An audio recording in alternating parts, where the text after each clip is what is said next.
명절이 되면 어른께 세배를 드리죠. 세배를 올리고 또 세배를 드리고 나면 이제 덕담을 듣게 됩니다. 세배 다 올리셨나요? 덕담을 들으셨죠? 아까 우리 청년들이 제 방에 찾아왔어요. 임원들이 와가지고 찾아와서 새해라고 이렇게 조그만 선물 주면서 덕담해달라고 이렇게 얘기하더라고요. 그래서 일부 설교가 덕담이었다 이렇게 얘기를 했는데요. 세월이 굉장히 빨리 지나서 저도 이제 덕담을 들려줘야 할 나이가 이제 돼버린 거예요. 제가 세배를 드리고 덕담을 들어야 되는, 저에게 덕담을 해주실 분들이 그렇게 저희 친지 중에 많이 안 계세요. 많이 세상을 다 떠나셨기 때문에 안타깝지요. 금년 설 연휴는 이렇게 주일이 끼어 있어서 예배를 드리면서 이렇게 보내게 됐습니다. 우리 예배는 설 연휴 때 드리는 예배는 어떤 느낌이냐면 세배의 느낌이에요. 하나님 앞에 세배 드리는 느낌으로 우리가 이렇게 예배를 드리고 있어요. 예배를 드리고 세배를 했으니까 덕담을 들어야 되지 않겠습니까? 하나님께서 주시는 덕담. 오늘 설교는 덕담이라 이렇게 생각하시면 됩니다. 2024년 설에 듣는, 하나님으로부터 듣는 덕담은 믿음의 회복이에요. 하나님이 믿음을 좀 회복했으면 좋겠다. 코로나 끝나고 이제 우리의 믿음도 온전히 회복됐으면 좋겠고 또 헌신도 회복됐으면 좋겠다라고 하는 아버지의 마음으로 이 말씀을 전하는 것이죠. 연초마다 제가 이제 금년표 내가 여기 나를 보내소서라는 말씀으로 쭉 시리즈로 이렇게 6주에 걸쳐서 말씀을 전하는데 잠깐 한 주 쉬고 그리고 이제 오늘 이 믿음의 회복이라는 말씀을 가지고 여러분과 함께 은혜를 나누고자 합니다. 우리 교회사에 나오는 인물들, 또 특별히 성경에 나오는 인물들 가운데 우리가 이렇게 생각하면 제일 먼저 떠오르는 인물이 베드로라는 인물이에요. 베드로, 예수님의 수제자였죠. 예루살렘 교회의 대표적인 리더였어요. 지금도 천주교회는 이 베드로를 초대 교황이라고 이야기를 하죠. 하지만 예수님 만나기 전에 베드로는 평범한 어부였습니다. 그리고 예수님을 만난 후에도 그렇게 많이 변한 것 같지는 않아요. 성격이 급했죠. 감정 기복이 굉장히 심했습니다. 실수를 많이 저질렀어요. 막 믿음으로 물 위를 걷다가 갑자기 파도를 보고 두려워서 물속에 빠졌던 사람이 베드로고요. 주님이 잡히실 때 화가 나가지고 칼을 빼가지고 예수님을 잡는 병사의 귀를, 말고라는 병사의 귀를 잘라버린 것도 베드로였죠. 그래서 예수님께 혼났죠. 그 다음에 모든 사람들이 다 주님을 버려도 자기는 절대로 주님을 버리지 않겠다, 그렇게 큰 소리치고 호언장담했다가 저주까지 하면서 3번이나 예수님을 부인했던 사람도 베드로입니다. 그런데 베드로가 나중에는 복음을 위해서 순교당하죠. 십자가에 거꾸로 매달려서 죽습니다. 그의 그런 연약함을 회복시키고 그렇게 순교하게 만든 그 힘이 어디서 나왔을까요? 무엇이 그 동력이었을까요? 그것은 바로 부활하신 주님과의 인격적인 만남, 십자가의 의미를 제대로 깨닫고 그리고 부활하신 주님을 만나고 그리고 나서 성령으로 확증을 받은 그 경험이 베드로를 완전히 뒤집어 놓은 것입니다. 믿음이 회복되고 사명이 회복됐죠. 사도 바울도 마찬가지였죠. 십자가에 죽으셨다 다시 살아나신 예수님을 만난 다음에 그는 내가 십자가 외에는 결코 자랑할 것이 없다, 이렇게 얘기를 했어요. 십자가에 죽으신 예수님, 부활하신 예수님과의 만남, 그리고 성령께서 확증해 주시는 경험, 그것이 바로 우리 인생을 회복시키는 생명력이에요. 그리고 진리죠, 권능이죠. 금년 한 해 2024년에 성령께서 우리로 하여금 십자가에 죽으시고 부활하신 예수님을 더 가까이 만나게 해주시고 믿음을 회복시키시는 한 해가 될 수 있기를 축원합니다. 자, 오늘 우리가 읽은 본문을 보면 예수님이 대제사장에게 붙잡혀 가실 때, 신문당하실 때 숨어서 따라가다가 멀찍이서 그걸 지켜봤던 베드로의 모습이 나옵니다. 세 사람이 그에게 다가왔어요. 그리고는 이 자도 예수와 함께 있던 자다라고 얘기를 하죠. 그때 베드로가 뭐라고 대답합니까? 오늘 본문의 70절에 74절에 보면 베드로가 여러 사람들 앞에서 부인했다. 나는 내가 무슨 말을 하는지 모르겠다. 그리고서 베드로가 대문 있는 데로 나갈 때 다른 하녀가 그를 보고 거기 있는 사람들에게 말하였다. 이 사람은 나사렛 예수와 함께 다니던 사람입니다. 그러자 베드로는 맹세하고 다시 부인하였다. 나는 그 사람을 알지 못하오. 조금 뒤에 거기서 서 있는 사람들이 베드로에게 다가와서 베드로에게 말하였다. 당신은 틀림없이 그들과 한패요. 당신의 말씨를 보니 당신이 누군지 분명히 드러나오. 그때 베드로는 저주하며 맹세하여 말하였다. 나는 그 사람을 알지 못하오. 그러자 곧 닭이 울었다. 이렇게 돼 있어요. 예루살렘에 가면 베드로가 그렇게 세 번이나 부인한 것들을 기념하면서 기념교회가 세워졌는데 그 기념교회에 들어가는 입구에 닭 표지가 있어요. 이렇게 닭이 그려져 있고 거기가 닭이 울 때 예수님 부인했던 베드로가 통곡했던 베드로 통곡, 그 이름도 베드로 통곡교회예요. 이렇게 되어 있습니다.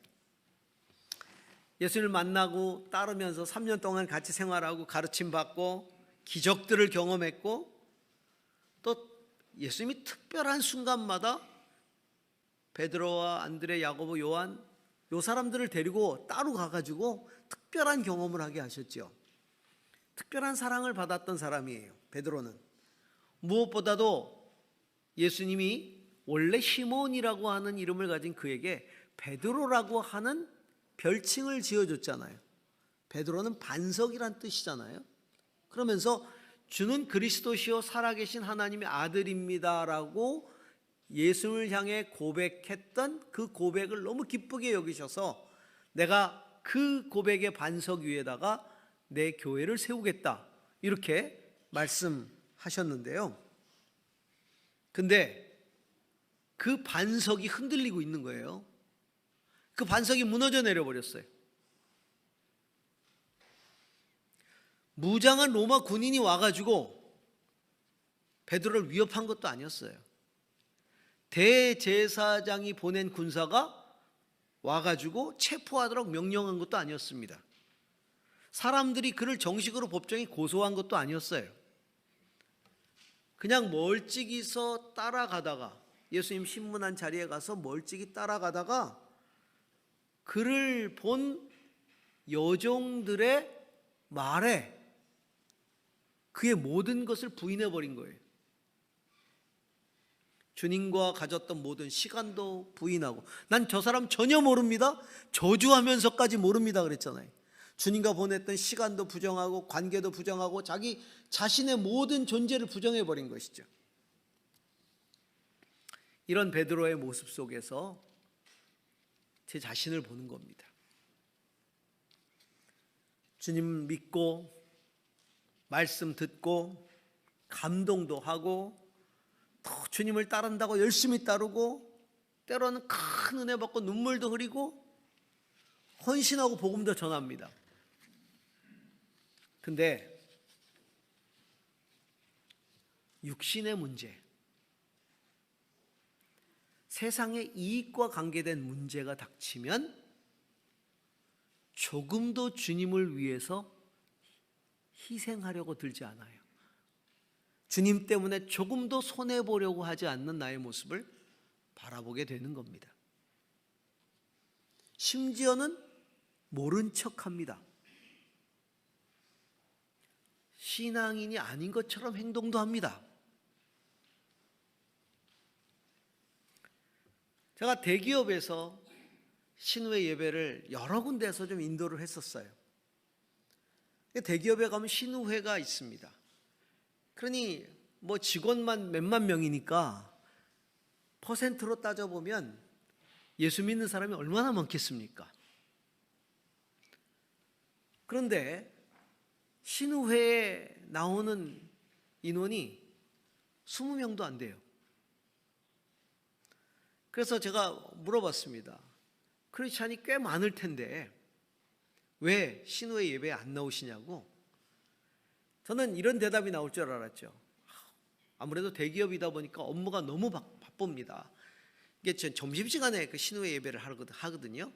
점심시간에 짧게 한 20분 하고 그리고 같이 밥 먹고 하는데 너무 바빠서 사실 밥 먹을 시간도 없이 바빠서 신우회 예배 나올 시간이 없습니다. 이렇게 대답이 나올 줄 알았어요. 근데 의외의 대답이 나오는 게 커밍아웃 하고 싶지 않아, 자기가 크리스찬이라는 걸 커밍아웃 하고 싶지 않아서 안 나옵니다 라는 대답이 나오는 거예요. 혹시라도 내가 신우회 예배 나옴으로 인해서 믿는 사람이라는 것이 사람들에게 알려질 때에 사람들이 나를 조롱할까 봐, 자기들이 어떤 그룹 속에서 나를 왕따시킬까 봐, 불이익을 받을까 봐, 그래서 안 나온다는 거예요. 전 너무 깜짝 놀란 거예요. 그래요. 세상이 이익과 관계된 문제가 닥치거나 육신의 문제가 닥치면 조금 더 손해보는 걸 원하지 않는 거죠. 그래서 주님은 모른 척하는 거예요. 신앙 가지지 않는 것처럼 행동하는 거죠. 가장 당황스러운 것, 교회에서 두 분이 만나는 거예요. 서로 모르는, 신자인지 몰랐던 사람들이 교회에서 만나는 거예요. 작은 교회야 뭐 그런 일이 거의 없지만 큰 교회는 서로 모르고 다니기 때문에 누가 다니는지 모르거든요. 그러다가 어느 순간에 우르르 예배 끝나고 나오다가 서로 마주 붙인 거예요. 너무 당황스러운 거죠. 서로 보고 깜짝 놀라는 거예요. 그 서로 보고 깜짝 놀라는 모습을 제가 보면서 깜짝 놀라는 거죠. 그런 웃지 못한 경험들이 있어요.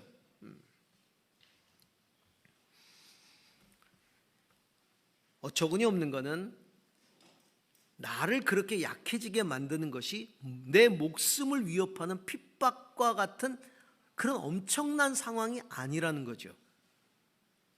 베드로에게 질문했던 그 작은 여종과의 대면처럼 아주 작은 문제들이라는 거예요. 그 작은 문제들이 내 믿음을 후퇴시키고 주님으로부터 멀어지게 하는 것들이라는 거죠. 여러분,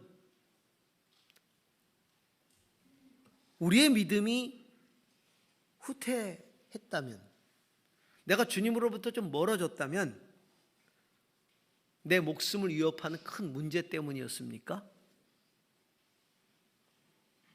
아니면 조금 더 안전하고 조금 더 편안하고 좀 더 유익하도록 하기 위한 작은 일들 때문이었습니까? 우리는 정말 연약한 존재들이에요. 베드로 같은 존재들이죠. 어찌 베드로를 탓하겠습니까?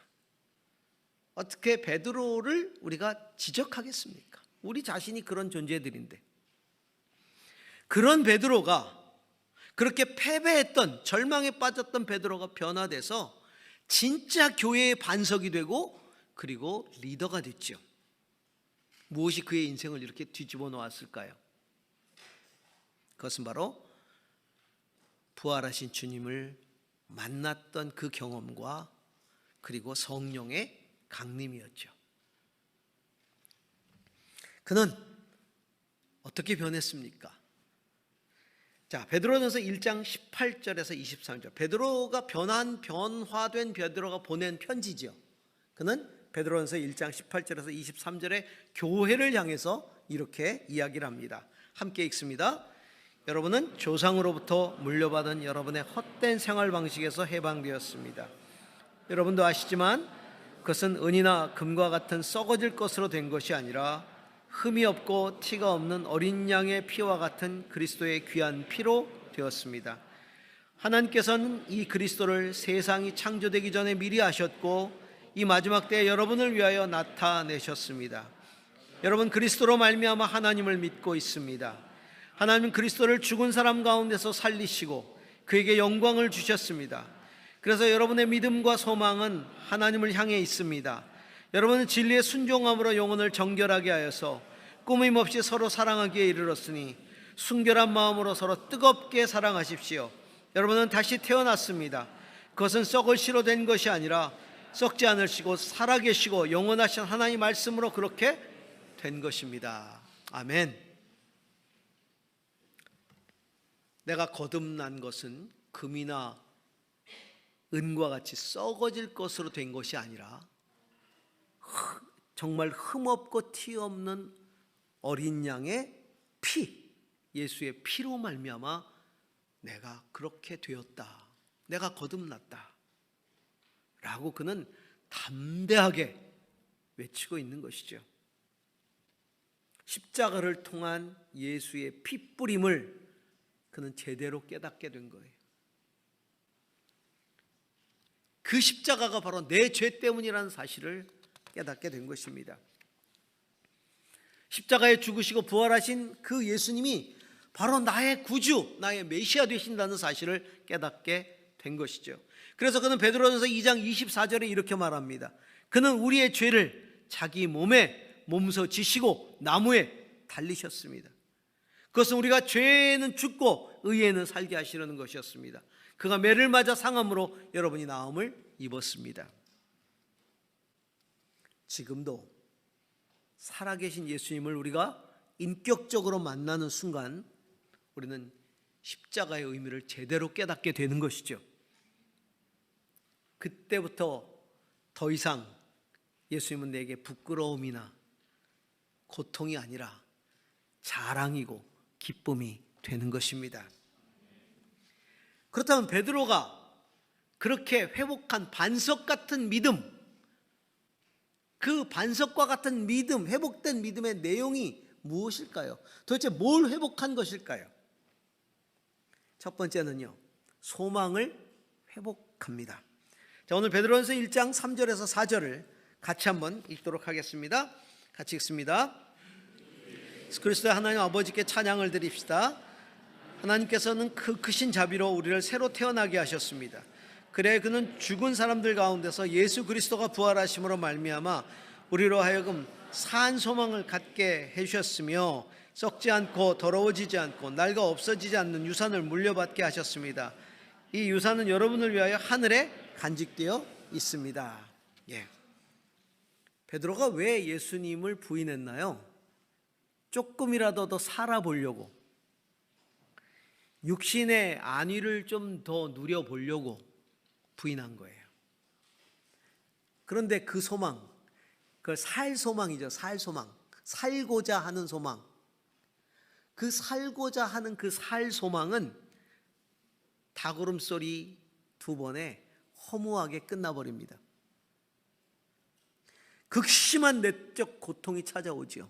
육신의 안위가 찾아온 게 아니라 내가 살았구나, 내가 부인함으로 살았구나 하는 기쁨이 찾아온 게 아니라 오히려 내적인 고통이 찾아옵니다. 절망이 됩니다. 통곡을 하게 되는 겁니다. 심히 울었다, 통곡했다, 몹시 울었다. 주님의 말씀이 생각나서. 그런데 부활하신 예수님을 만났을 때 주님은 베드로에게 뭘 회복시키셨냐면 산 소망을 회복시켰습니다. 우리가 읽은 그 말씀대로 예수 그리스도가 부활하심으로 말미암아 우리로 하여금 산 소망을 갖게 해주셨으며 예수 그리스도의 부활을 통해서 그 소망은 이미 이루어진 소망, 살아있는 소망, 그 소망을 갖게 됐다는 거죠. 살 소망이 아니라 예수님과 함께 그 예수님을 믿는 내게 다가오는 산 소망이 된 거예요. 이거는 죽음과 함께 없어지는 소망이 아니에요. 육신의 모든 것들이 끝나버려도 내가 얻게 될 소망이 얻게 되었는데 이미 주어졌어요. 그래서 산 소망이에요. 이미 살아있는 소망, 이미 얻어진 소망, 예수의 부활로 말미암아 주어진 소망이죠. 그것은 썩지 않고 더러워지지 않고 낡아 없어지지 않는 유산. 이건 하늘에 주님이 이미 간직해 놓으신 그것을 얻는 소망이, 미래에 얻을 것이 아니, 이미 내가 얻은 소망이죠. 십자가와 부활의 주님을 만난 사람들은요, 살 소망을 갖고 사는 게 아니라 산 소망으로 살아가는 겁니다. 죽은 소망에 붙들려 살지 않아요. 살 소망은 죽으면 끝나버리는 소망들이에요. 육신의 안위를 위한 소망들. 그런데 죽음과 함께 아무 의미도 없이 사라지는 것들 아니겠어요? 하지만 이 산 소망은 육체의 소망이 끝나는 순간 오히려 내게 더 확실하게 다가오는 것들이, 영원하게 간직된 것들이죠. 이 산 소망을 가진 사람의 삶은요, 이 살 소망으로 살았던 베드로는 자기가 살기 위해 예수님을 부인했지만, 산 소망을 가진 사람들은 부활하신 예수님을 사람들 마음속에 살려내기 위해서 자기가 죽는 그 삶을 선택합니다. 부활하신 예수님을 다른 사람에게 살리기 위해서 내 육신의 안위를 포기하는 삶을 선택하는 사람, 이게 산소망 가진 사람이에요. 여러분, 오늘 성경은 우리에게 믿음의 목표 영혼의 구원을 받고 있다라고 우리에게 선언하고 있어요. 베드로전서 1장 9절에 여러분은 믿음의 목표 곧 여러분의 영혼의 구원을 받고 있다. 이미 구원을 받고 누리고 있기 때문에 우리에게는 산소망이 있는 줄로 믿습니다. 그 산소망을 회복시킨 거예요. 두 번째로 반석과 같은 믿음이 회복됐다는 것은 주님에 대한 사랑이 회복된 거예요. 믿음은 관계입니다. 예수님과의 관계예요. 예수님과의 사랑의 관계예요. 베드로는 사실 예수님 십자가에 돌아가실 때 너무 싫었을 거예요. 창피했을 거예요. 이러려고 내가 여기까지 따라왔는가? 내가 모든 것을 다 버려두고, 어부로서의 나의 인생을 버려두고 예수를 따랐는데 내 인생은 여기서 끝이구나. 예수님을 통해서 이루렸던 내 꿈도 다 산산조각 나버렸어요. 무엇보다도 예수님을 배반한 자기 자신이 제일 비참했겠죠. 그래서 베드로는 갈릴리로 돌아가 버렸어요. 고기잡이로. 여러분, 베드로가 갈릴리로 다시 돌아가 버린 게 예수님 죽고 나서 바로였습니까? 아니면 부활하신 예수님을 만나고 나서입니까? 부활하신 예수님 만나고 나서 돌아갔어요. 참 의외입니다. 십자가에 죽으시는 모습을 보면서 에이, 이젠 끝이야, 나 갈릴리로 가야 돼, 고기 잡아야지, 이러고 간 게 아니라 부활하신 주님을 만나고 나서 갈릴리로 돌아갔어요.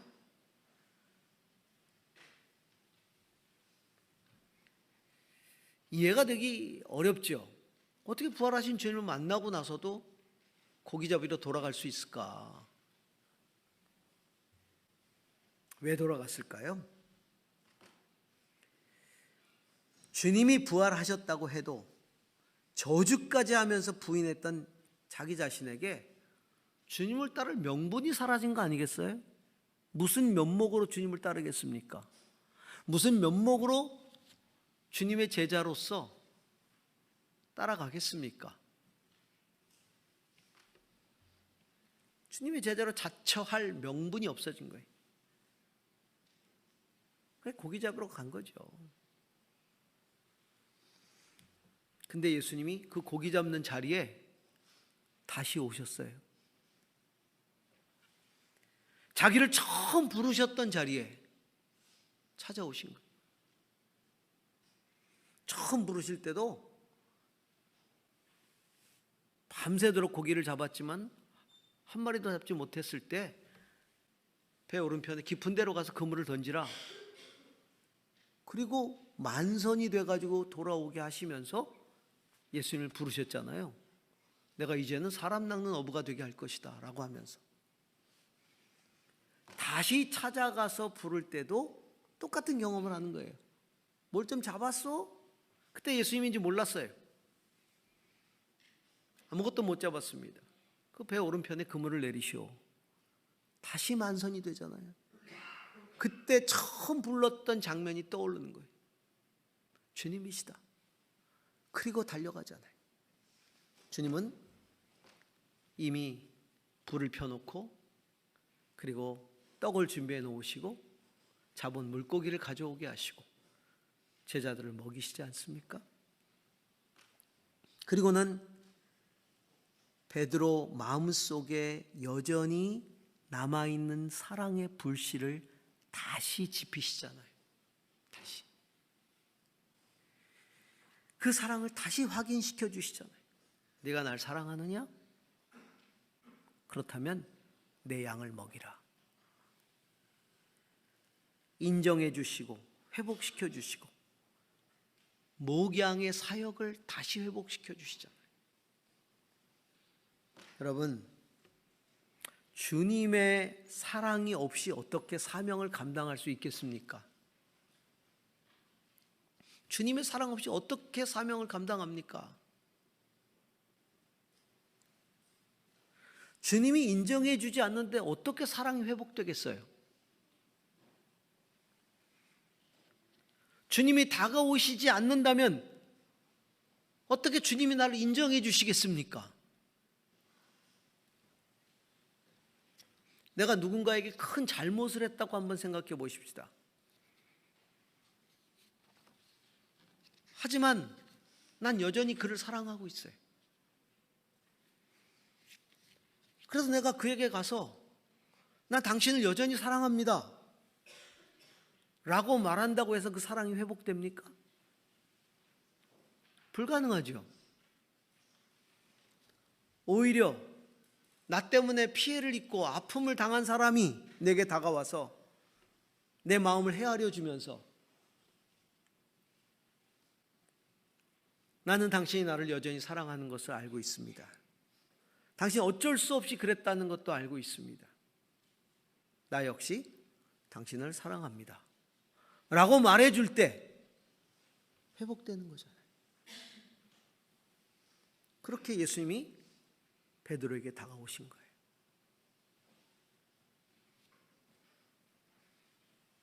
베드로의 마음에 주님을 향한 사랑이 다시 회복되고 불타오르기 시작한 것이죠.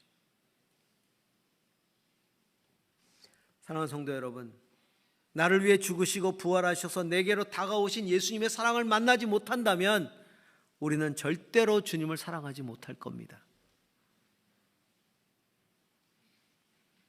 감상적이고 일시적이고 상황적인 종교 생활만 하겠지요. 여러분, 내 인생 가운데 다가오시는, 그리고 다시 내 사랑의 불씨를 일으켜 주시는 주님의 사랑을 만날 수 있기를 바랍니다. 2024년에 그 주님의 사랑을 경험하십시오.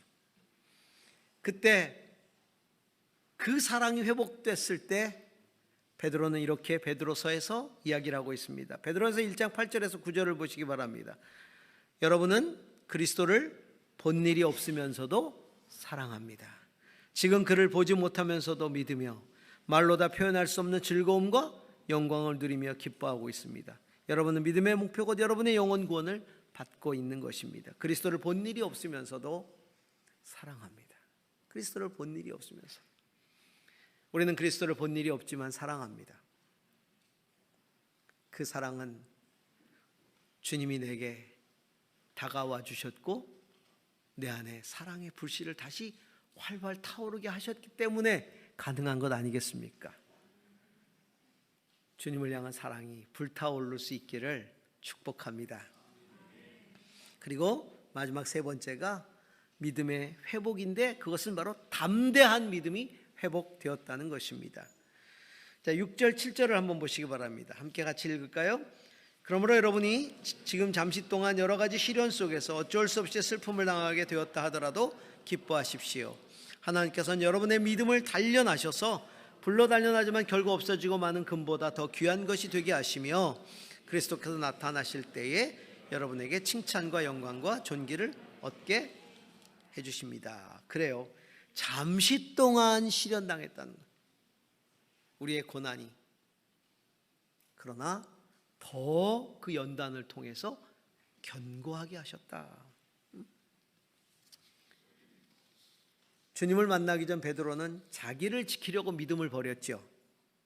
그런데 부활하신 주님 만난 다음엔 더 이상 비굴해지지도 않고 약해지지도 않았어요. 성령 받고 나서 베드로를 보십시오. 아니, 대제사장의 여종에게도 주님을 부인했던, 맹세하고 부인했던 그 베드로가 대제사장의 그 억압, 압력, 그 앞에서도 굴하지 않잖아요. 사도행전 4장 18절에서 20절을 보시기 바랍니다. 그런 다음에 그들은 그 두 사람을 불러서 절대로 예수의 이름으로 말하지도 말고 가르치지도 말라고 명령하였다. 대제사장에게 신문 받으면서 사람들이 절대로 예수의 이름으로 말하지 말고 가르치지 말라고 협박하는 거예요.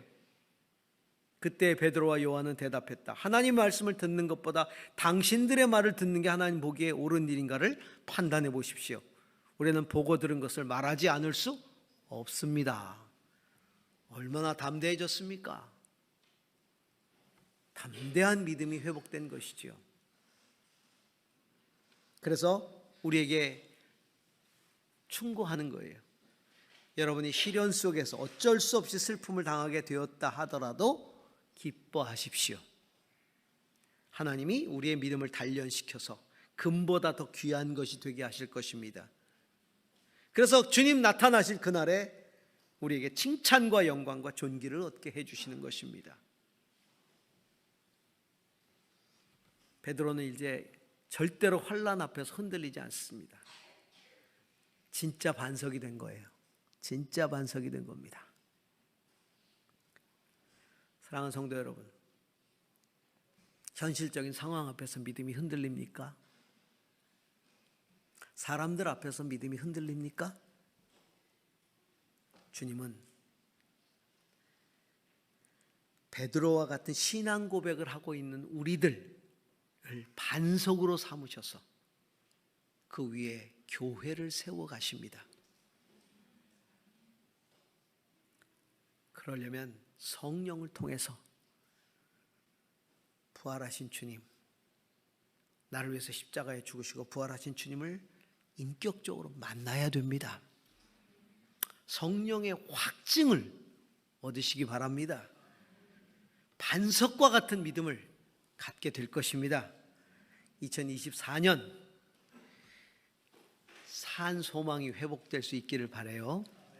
그리고 참 사랑이 회복될 수 있기도 바랍니다. 담대한 믿음이 회복될 수 있기를 바랍니다. 온 세상에 예수 그리스도를 전하는 저와 여러분이 될 수 있기를 주의 이름으로 축복합니다. 기도하겠습니다. 주님, 2024년 새해가 시작되고 한 달이 지나 명절이 지나가는 이 시점에 다시 한번 우리의 각오들을 되새겨 봅니다. 금년에는 정말 회복이 일어나기를 원합니다. 베드로를 회복시키셨던 예수님, 오늘 저희의 인생 가운데 찾아오셔서 우리의 소망도 사랑도 믿음도 회복시켜 주시옵소서. 예수님 이름으로 기도합니다. 아멘.